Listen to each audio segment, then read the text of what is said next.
Hello student, कैसे हैं आप। उम्मीद करते हैं आप सब बहुत ही अच्छे होंगे। मैं हूं सनत सर, आप लोग को बहुत बहुत स्वागत करता हूं इस यूट्यूब चैनल पर। तो चलिए आज एक चैप्टर की शुरुआत करेंगे मोशन, और हम लोग जिसके बारे में बहुत डिटेल जानेंगे। ठीक है, और गति क्या होता है, कितने प्रकार है, सभी के बारे में हम लोग डिटेल एक्सप्लेनेशन करेंगे। चलिए तो 1 बाय हम लोग लिखते हैं, उसके डेफिनेशन लिखने के लिए प्रयास करते हैं, और उसके बाद हम लोग समझने के लिए प्रयास करते हैं आखिरकार गति क्या होता है। चलिए तो हम लोग का जो चैप्टर स्टार्ट होगा मोशन।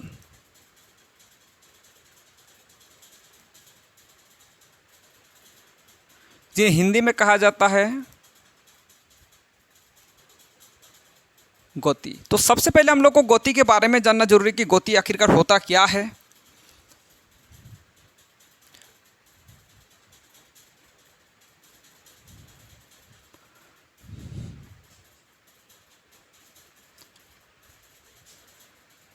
समय के साथ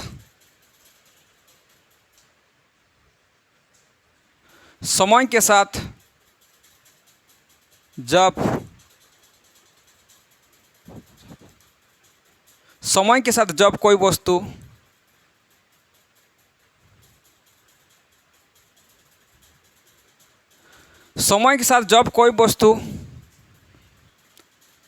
अपनी अवस्था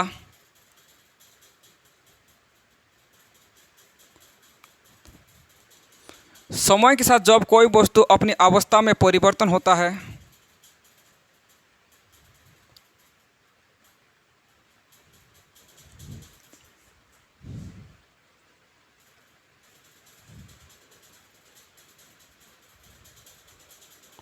उससे गति कहते हैं।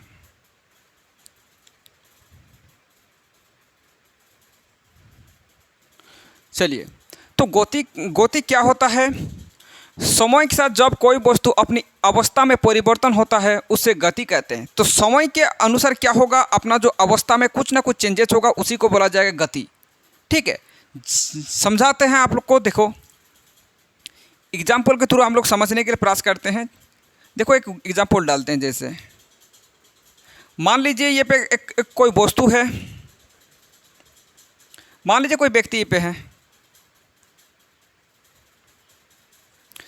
ये व्यक्ति मान लीजिए ये व्यक्ति यहाँ तक चला आया। यही व्यक्ति था जो कहाँ तक चला, यहाँ तक चला आया, और इसको आने के लिए T1 समय लग गया। मान लीजिए यहाँ से यहाँ तक आने के लिए T1 समय लग गया। ठीक है, फिर यहाँ से ये व्यक्ति यहाँ आ गया और ये T2 लग गया। तो समय के साथ क्या कर रहा है, ये अपना जो अवस्था में चेंजेस कर रहे। देखो पहले यहाँ था व्यक्ति और इसके बाद ये कहाँ चला आया, यहाँ चला आया। तो समय के साथ जब कोई वस्तु अपनी अवस्था में परिवर्तन होता है उसे क्या कहा जाता है, उसे गति कहा जाता है। ठीक है, तो वो समय के अनुसार क्या करेगा, अपना जो अवस्था है वो अवस्था को चेंजेस करेगा, तो उसको बोला जाएगा गति। तो यहाँ से यहाँ आने के लिए कुछ ना कुछ तो समय लगा होगा, उसी को बोला जाएगा आपको गति। चलिए गति कितने प्रकार के होते हैं।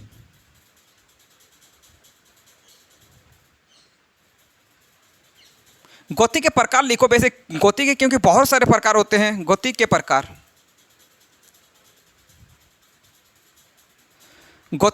वैसे गति का बहुत सारे प्रकार होते हैं, लेकिन हम लोग अभी 2 प्रकार के बारे में बात करेंगे। ठीक है, 2 प्रकार के बारे में बात करेंगे। एक है समान गति,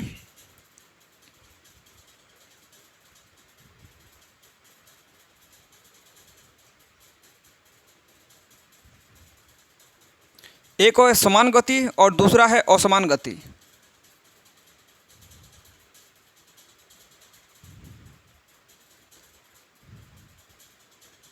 एक है समान गति और दूसरा है असमान गति। ठीक है, तो समान गति क्या होता है, समान गति के बारे में पहले जान लेते हैं, उसके बाद असमान गति के बारे में बात करेंगे। तो समान गति क्या होता है, इसका डेफिनेशन लिखा देते हैं आपको।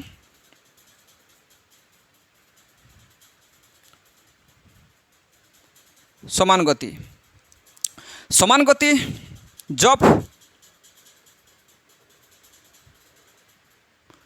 जब कोई वस्तु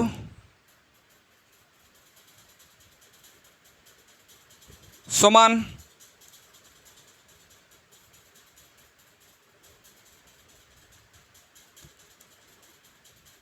समान समय अंतराल में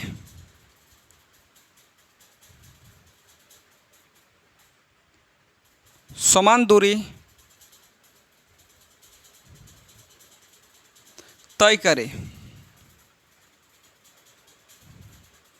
जब कोई वस्तु समान समय अंतराल में समान दूरी तय करे उसे समान गति का कहते हैं।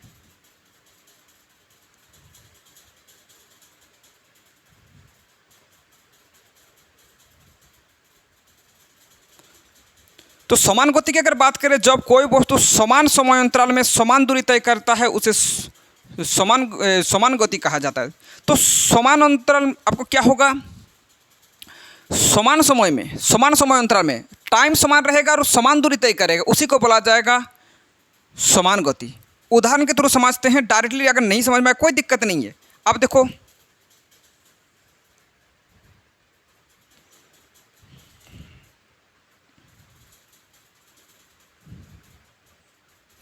मान लीजिए कोई वस्तु है और क्या करे, वो जाना चाहते हैं आगे तरफ, ठीक है, या पीछे तरफ, कुछ भी आगे तरफ जा रहे हैं।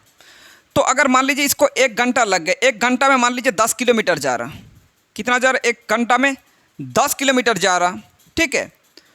1 घंटा में 10 किलोमीटर और 1 घंटा में फिर 10 किलोमीटर, फिर 1 घंटा में फिर 10 किलोमीटर, फिर 1 घंटा में फिर 10 किलोमीटर, फिर 1 घंटा में फिर 10 किलोमीटर। अगर समान समय में समान दूरी तय करेगा तो उसी को बोला जाएगा क्या, समान गति बोला जाएगा। 1 घंटा में देखो 10 किलोमीटर जा रहा था, फिर भी उसके बाद फिर 1 घंटा में 10 किलोमीटर जा रहा, फिर 1 घंटा में 10 किलोमीटर जा रहा, मतलब समान समय में समान दूरी तय कर रहा, उसी को बोला जाएगा समान गति कहा जाएगा, ठीक है। अगर मान लीजिए ये अलग अलग हो जाता, समान समय अगर अलग आपको दूरी तय करता तो फिर अलग बात होता। तो ये हो गया हम लोग का क्या, समान गति। समान समय में समान दूरी तय करेगा, उसी को बोला जाएगा समान गति। जल्दी करके नोट करो। अब हम लोग बात करेंगे असमान गति, असमान गति के बारे में। चलो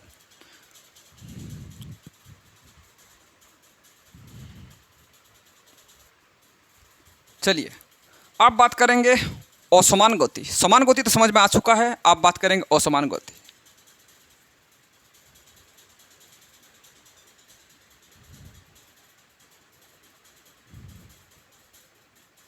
असमान गति, जब कोई वस्तु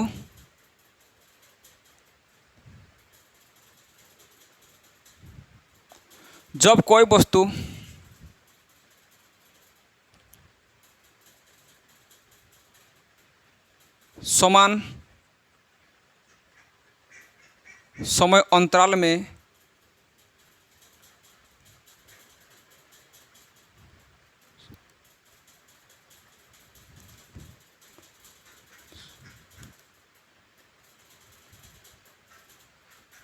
समान समय अंतराल में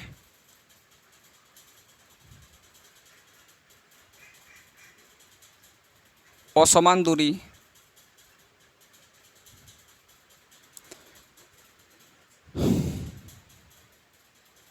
तय करे उससे असमान गति कहते हैं।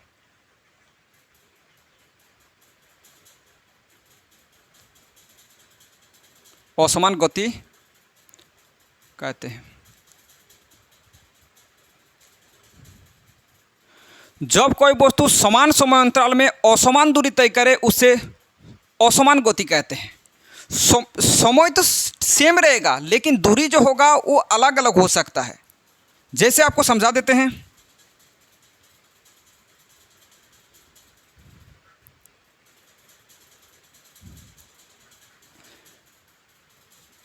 मान लीजिए 1 घंटा की बात करें, 2 घंटा 3 घंटा कुछ भी हो सकता है। 1 घंटा में मान लीजिए 10 किलोमीटर जा रहा, फिर 1 घंटा में होता है ना ये वाला, कभी कभार रोड उबड़ खबड़ आ जाते हैं, कभी कभार रोड उबड़ खबड़ आ जाते हैं। उस टाइम क्या हो जाता है, मान लीजिए टाइम क्या हो गया, कम हो गया, 5 किलोमीटर ही गया, 5 किलोमीटर गया। टाइम तो सेम था लेकिन किलोमीटर कितना गया, 5 किलोमीटर गया, ठीक है। और फिर अच्छा रास्ता मिल गया फिर 12 किलोमीटर प्रति घंटा चला गया, ठीक है। और 1 घंटा में मान लीजिए 8 किलोमीटर चला गया। तो टाइम क्या है, टाइम तो सेम है, लेकिन ये देखो किलोमीटर देखो कितना जा रहा है, पहले 10 किलोमीटर, फिर 5 किलोमीटर, फिर 12 किलोमीटर, फिर 8 किलोमीटर। ज़्यादातर तो यही गाड़ी वगैरह कुछ भी हो यही वाला फॉलो करता है।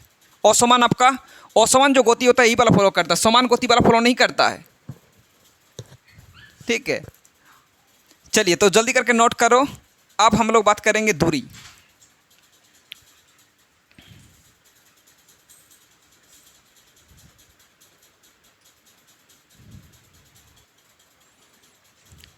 जल्दी करके इसको नोट कर लीजिए, दूरी के बारे में बात कर लेते हैं।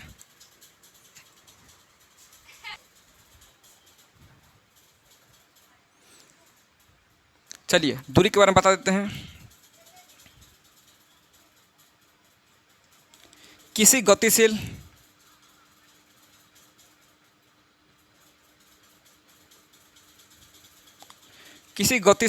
वस्तु के द्वारा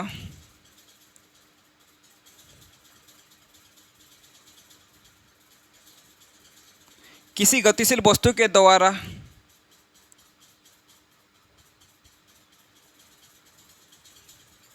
किसी समय में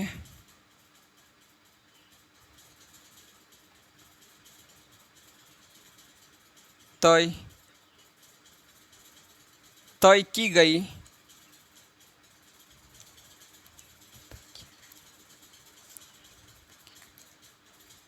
किसी गतिशील वस्तु के द्वारा किसी समय में तय की गई पथ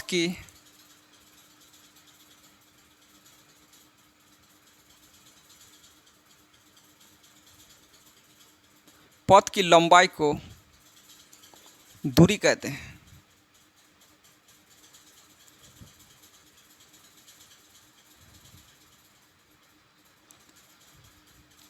दूरी क्या होगा, किसी गतिशील वस्तु के द्वारा किसी समय में तय की गई पथ की लंबाई को दूरी कहते हैं। जैसे कोई वस्तु है, मान लीजिए गति कर रहा है और मान लीजिए जाने के लिए कुछ ना कुछ समय लगा, वो तो अलग बात है, ठीक है। तो जितना दूर चला गया, ठीक है, जहाँ जहाँ सफ़र किया उसकी अगर माप जो होगा, जहाँ जहाँ सफ़र किया था, जो पथ की लंबाई हुआ उसी को बोला जाएगा, दूरी कहा जाएगा। मान लीजिए कोई व्यक्ति है, मान लीजिए इस प्रकार सफ़र किया ये व्यक्ति, मान लीजिए पहले व्यक्ति यहाँ से स्टार्ट करके, मान लीजिए A B C, यहाँ से स्टार्ट करके यहाँ चला आया, फिर यहाँ चला आया, तो इसी को बोला जाएगा, हम लोग को दूरी बोल सकते हैं। मान लीजिए ये 30 किलोमीटर है और ये आपका 40 किलोमीटर है। आप बताइए कितना दूरी तय किया, यहाँ से स्टार्ट करके यहाँ तक आ गया, इस प्रकार आया ये, ठीक है। तो कितना दूरी तय किया, दूरी बराबर आपका कितना आ जाएगा बताइए। तो दूरी बराबर आपका आ जाएगा 30 + 40, यानी आपका कितना हो जाएगा 70, ठीक है। तो ये पथ की लंबाई इस प्रकार, ये इस पथ में आया और इस प्रकार यहाँ चला गया और पथ की लंबाई कितना हो गया 30 + 40 यानी 70 आ गया। तो इस प्रकार हम लोग दूरी निकाल सकते हैं, ठीक है। तो दूरी को किस में मापा जाएगा, किलोमीटर में मापा जाता है वैसे अगर बड़ा दूरी तय करना हो तो, वरना छोटा दूरी के लिए आप मीटर में भी माप सकते हैं, ठीक है। ये दूरी हो गया। अब दूरी के बारे में कुछ पॉइंट लिखा देते हैं, दूरी के बारे में कुछ पॉइंट लिखा देते हैं।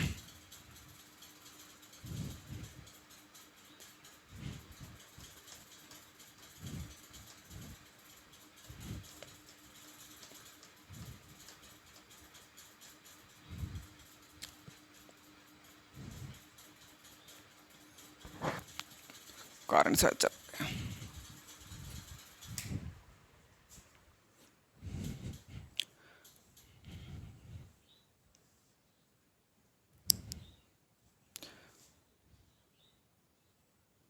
एक्स्ट्रा चिन्ह देके लिखिए।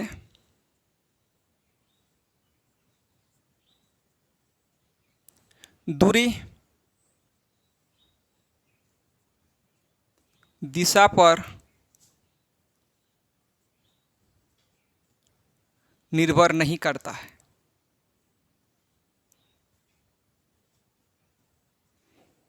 दूरी जो होगा ये दिशा पर निर्भर नहीं करेगा, किसी भी दिशा में जा सकता है दूरी, ठीक है। तो दूरी के लिए कोई दिशा, कोई ज़रूरत नहीं है कि वही वाला दिशा चुना जाए, ऐसा कोई नहीं है। किसी भी दिशा से होकर आप गुजर सकते हैं, उसी को दूरी बोला जाता है। देखिए ना, घर आने के लिए, जो स्कूल से मान लीजिए घर आने के लिए बहुत सारे रास्ता हो सकता है, ठीक है।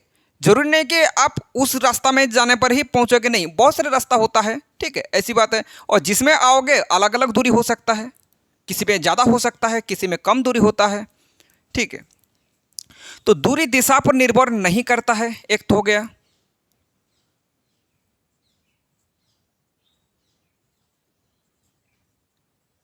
दूरी में सिर्फ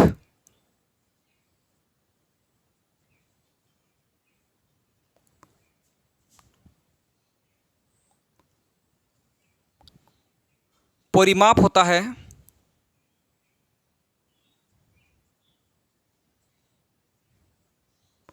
दूरी में सिर्फ परिमाप होता है, दिशा नहीं होता है।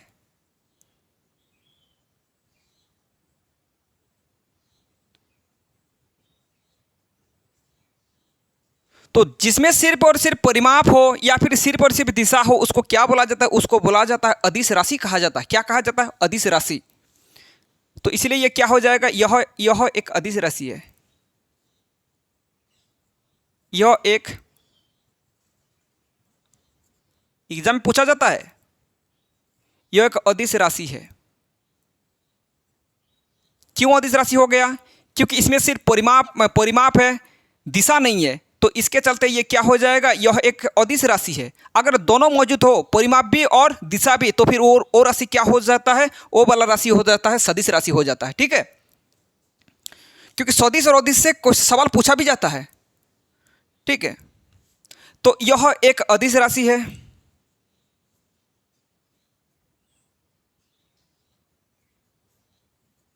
यह कभी शून्य, यह कभी शून्य एवं ऋणात्मक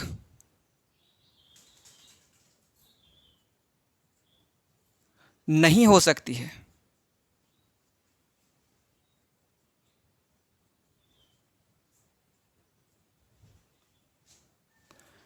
यह कभी शून्य एवं ऋणात्मक नहीं हो सकती, कभी भी शून्य नहीं होगा और ऋणात्मक नहीं होगा। एग्जाम में आ भी जाता है कभी कभार, ठीक है। क्या दूरी शून्य या ऋणात्मक हो सकती है, इस प्रकार एग्जाम में आता है।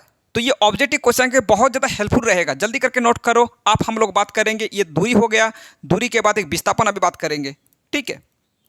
नोट करो जल्दी।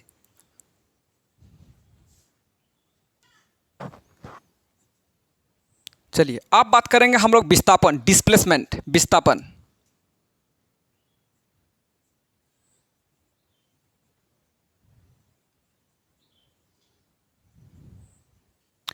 विस्थापन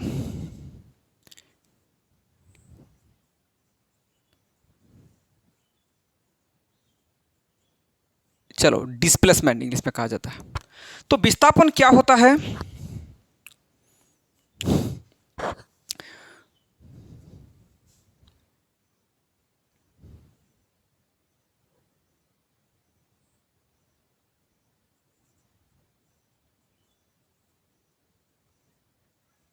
दो बिंदुओं के बीच,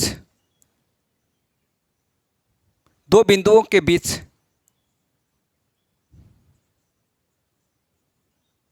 दो बिंदु के बीच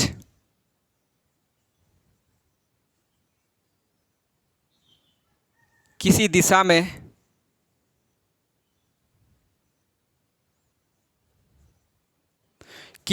में तय की गई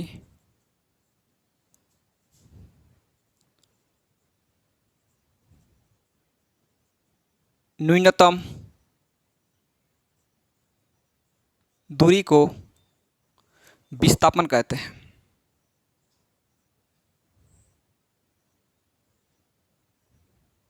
विस्थापन कहते हैं।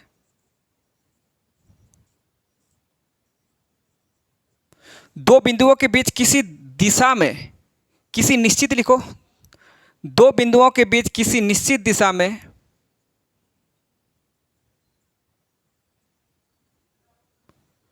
तय की गई न्यूनतम दूरी को विस्थापन कहते हैं। कोई निश्चित दिशा होगा, इसमें क्या होगा, दो बिंदुओं के बीच कोई निश्चित दिशा होगा। चलिए आपको उदाहरण के थ्रू समझाते हैं। ठीक है, मान लीजिए ये जाने के लिए, यहाँ तक आने के लिए, पहुँचने के लिए दो रास्ता है। ठीक है, यहाँ तक, यहाँ से लेकर यहाँ तक पहुँचने के लिए दो रास्ता है। ये मान लीजिए 30 किलोमीटर और यह एक 40 किलोमीटर और ये है आपका 50 किलोमीटर। ठीक है, आप बताइए यहाँ से यहाँ आने के लिए दो रास्ता है। क्या है, यहाँ से यहाँ तक आने के लिए दो रास्ता, एक तो इधर होके जा सकते हैं डायरेक्टली और एक तो यहाँ जाना पड़ेगा, फिर यहाँ जाना पड़ेगा। लेकिन आपका जो परिभाषा है, आपका जो डेफिनेशन है, क्या कहता है डेफिनेशन में, दो बिंदुओं के बीच किसी निश्चित दिशा में, कोई निश्चित दिशा होगा में तय की गई न्यूनतम दूरी। तो यहाँ आने के लिए जो न्यूनतम दूरी होगा उसी को बोला जाएगा विस्थापन। किसको बोला जाएगा, दो बिंदुओं के बीच न्यूनतम दूरी होना चाहिए। न्यूनतम दूरी, तो न्यूनतम दूरी क्या इसमें न्यूनतम दूरी होगा या इसमें होगा, बताइए। तो आप जानते हैं यहाँ से आने के लिए यही वाला आपका सही रास्ता है कि यही वाला आपको एक दिशा फिक्स करना होगा कि यही दिशा में जाना होगा कि हम लोग जल्दी पहुँचेंगे। तो फिर हम लोग का विस्थापन क्या हो जाएगा, विस्थापन हो जाएगा 50 किलोमीटर। आप लिख सकते विस्थापन।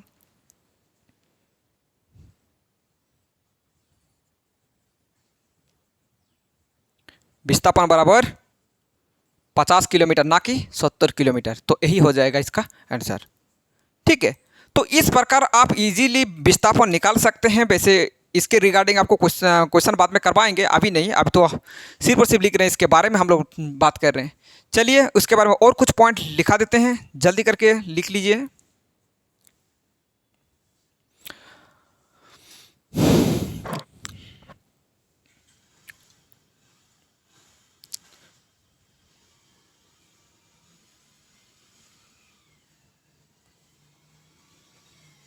विस्थापन किसी निश्चित दिशा पर निर्भर करता है। तो कोई निश्चित दिशा पर निर्भर करता ही है। ठीक है,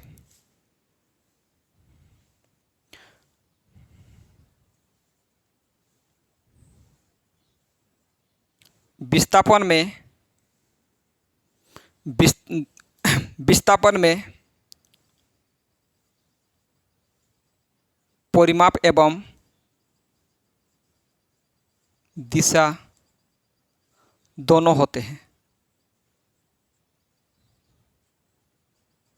तो इसमें क्या क्या होता है, विस्थापन में परिमाप भी होता है और दिशा भी होता है।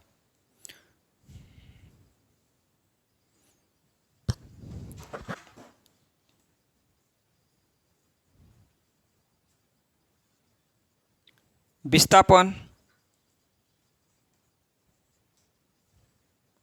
शून्य एवं ऋणात्मक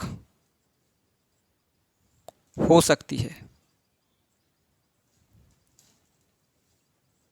तो ये ऋणात्मक भी हो सकता है और शून्य भी हो सकता है। अब ऋणात्मक कब हो सकता है या फिर शून्य कब हो सकता है, आप देख लीजिए। मान लीजिए कोई वस्तु है, यहाँ से स्टार्ट किया और यहाँ गया, यहाँ से स्टार्ट किया और ये यहाँ गया और यहाँ जाने के बाद फिर वापस आ गया, वापस यहाँ गया, फिर यहाँ वापस आ गया। तो इस कंडीशन में वही अब जगह कितना हो जाएगा, आप देखो शॉर्टेज डिस्टेंस कितना हो जाएगा। अब तो इस वही पर बात कर रहे हैं, इसका मतलब क्या हो जाएगा, जीरो हो जाएगा विस्थापन। यहाँ से यहाँ गया और फिर वापस यहाँ से यहाँ आया, तो फिर विस्थापन क्या हो जाएगा, जीरो हो जाएगा। अगर मान लीजिए ये वाला वापस यहाँ तक चला आ जाता, तो फिर उस कंडीशन में क्या हो जाता, ऋणात्मक में आ जाता। किस में आता, ऋणात्मक में आ जाता। ठीक है, जैसे मान लीजिए यहाँ से लेकर 5 किलोमीटर है, यहाँ से लेकर यहाँ तक कितना है 5 किलोमीटर। ये 5 किलोमीटर गया फिर 5 किलोमीटर आया, तो शॉर्ट आपको कितना हो जाएगा, यहाँ से लेकर यहाँ तक दूरी क्या हो जाएगा, तो शॉर्टेज डिस्टेंस कितना हो जाएगा, जीरो हो जाएगा उस कंडीशन में। अगर मान लीजिए ये वाला यहाँ से लेकर यहाँ तक आ गया, फिर -2 आ गया, तो फिर हम लोग का यहाँ से यहाँ तक चला गया, फिर और 2 किलोमीटर चला गया, तो ये जो 2 किलोमीटर हो गया ये नेगेटिव में 2 किलोमीटर हो जाएगा। ठीक है, तो इस प्रकार ये ऋणात्मक में होता है, दूरी कभी ऋणात्मक नहीं हो सकता, इसमें ऋणात्मक होता है। चलो जल्दी करके नोट कर लीजिए। तो आप डिफरेंस अगर दोनों के बीच बोला जाए, क्या आप डिफरेंस नहीं निकाल सकते? बिल्कुल आप इजीली आप डिफरेंस निकाल सकते हैं। जल्दी करके इसको नोट कर लीजिए।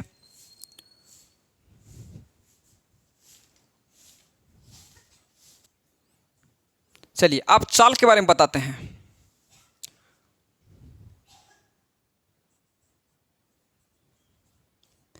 इंग्लिश में कहा जाता है स्पीड।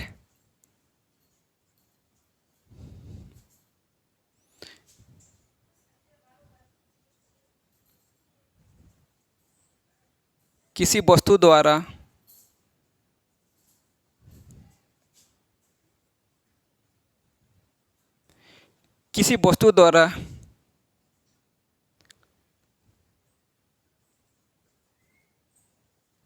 एकांक समय में किसी वस्तु द्वारा एकांक समय में तय की गई दूरी को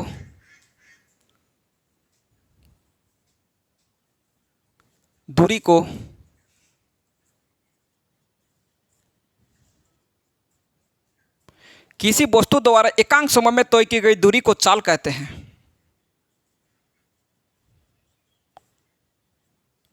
ये बात तो समझ में नहीं सर, एकांक समय क्या होता है? एकांक समय का मतलब 1 घंटा में कितना दूरी गया या फिर 1 सेकेंड में कितना दूरी गया। ठीक है, उसी को बोला जाता है एकांक समय।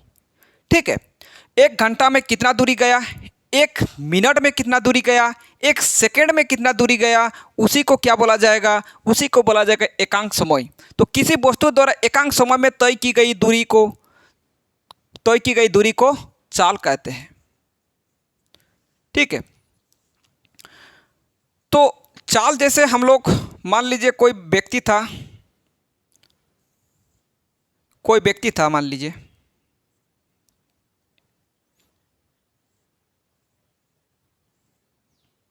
ठीक है, कोई व्यक्ति था मान लीजिए और ये व्यक्ति यहाँ आ गया। ठीक है, ये व्यक्ति यहाँ से लेकर यहाँ गया और ये दूरी जो था 50 किलोमीटर था। कितना था? 50 किलोमीटर था। और इसको आने के लिए मान लीजिए 5 घंटा लग गया। कितना लग गया? 5 घंटा। तो चाल क्या होगा? चाल का मतलब क्या हो जाएगा? एकांक समय 1 घंटा में कितना गया? 5 घंटा में 50 किलोमीटर गया। 1 घंटा में कितना गया? 1 घंटा में कितना जाएगा? 10 किलोमीटर प्रति घंटा। 1 घंटा में कितना हो जाएगा? 10 किलोमीटर।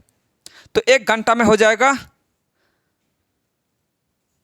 50/5, ये किलोमीटर और ये घंटा, यानी आपका कितना हो जाएगा? 10 किलोमीटर प्रति घंटा। ठीक है, तो 10 किलोमीटर प्रति घंटा। कहने का मतलब चाल का जो फॉर्मूला होगा, चाल का फॉर्मूला क्या होगा बताइए? आप इजीली यहाँ से चाल का फॉर्मूला निकाल सकते हैं। चाल का फॉर्मूला आप जानते हैं, क्योंकि ये वाला क्या है? 50 क्या है? 50 दूरी है, तो ये दूरी और ये जो 5 लिखे क्या है? ये समय है। दूरी बटा क्या हो जाएगा? समय। तो चाल बराबर क्या हो जाएगा? दूरी बटा समय। चाल बराबर तय की गई दूरी बटा तय की गई समय। ठीक है, तो ये है आपका दूरी बटा समय बोल सकते हैं, ज़्यादा आपका कोई ये नहीं है। तो चाल बराबर क्या हो जाता है? दूरी बटा समय। ठीक है, और एक आता है औसत चाल। औसत चाल क्या होता है? चलिए इसके बारे में भी थोड़ा लिखा देते हैं क्या? इसके बारे में लिखना है। ये भी दूरी पर निर्भर नहीं करता है, दिशा पर निर्भर नहीं करता है। चाल में कोई दिशा पर निर्भर नहीं करता है।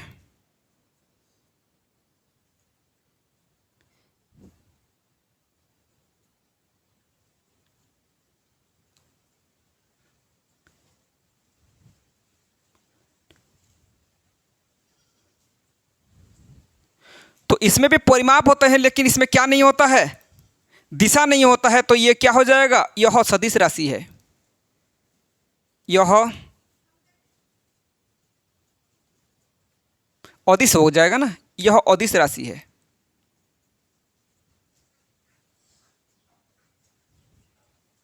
यह अदिश राशि है, उसमें लिखे या नहीं है विस्थापन में? विस्थापन में अगर नहीं लिखे हैं तो विस्थापन में लिख लीजिएगा। विस्थापन क्या है? विस्थापन सदिश राशि है। विस्थापन क्या है? विस्थापन में अगर नहीं लिखे तो लिख लीजिएगा। हम एक पॉइंट साथ लिखे या नहीं पता नहीं चल रहा, अगर नहीं लिखे तो लिख लीजिएगा।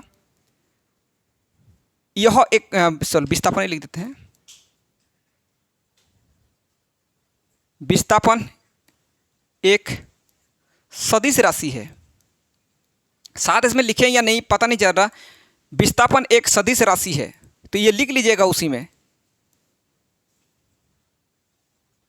विस्थापन क्या है? विस्थापन एक सदिश राशि है। अगर नहीं लिखे हैं तो उसमें लिख लीजिएगा, क्योंकि हम लोग जानते हैं दूरी और विस्थापन का क्या आता है, डिफरेंस आता है कि दोनों के बीच अंतर बताइए। तो आप इस प्रकार आप लिख सकते हैं फिर, ठीक है। तो यह दिशा पर निर्भर नहीं करता है। यह क्या है? यह अदिश राशि है। क्या है? चाल जो क्या है? अदिश राशि है। तो चाल का जो एक हम लोग जानते हैं, इसका क्या होता है, एक जो औसत चाल होता है। औसत चाल का फॉर्मूला एग्जाम में भी आता है और इसके उदाहरण भी एक गो है। औसत चाल लिख देते हैं। औसत चाल, औसत चाल बराबर तय की गई कुल दूरी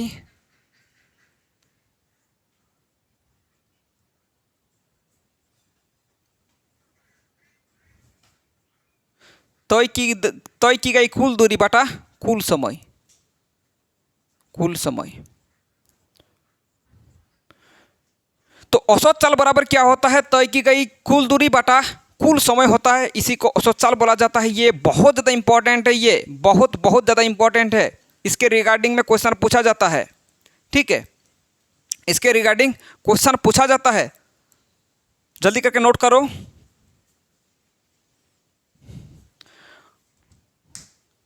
और जब भी नेक्स्ट क्लास में आपके साथ भेंट होगा तो फिर औसत चाल का जो एक उदाहरण में क्या है, एक देख लीजिएगा। उदाहरण में एक मैथ है, उसको सॉल्व कर दिया जाएगा सबसे पहले, और उसके बाद हम लोग शुरुआत करेंगे, ठीक है। सबसे पहले मैथ बनाएंगे, तो ये वाला फॉर्मूला को आपको याद करके आना है, और उसके बाद वो वाला हम लोग को मैथ बनाएंगे। चलिए तो आज की सेवाई पे समाप्त करते हैं। अगर वीडियो को पसंद है तो वीडियो को लाइक कीजिए, कमेंट कीजिए और अब शेयर कीजिए, और चैनल में नए हैं तो चैनल को सब्सक्राइब कीजिए।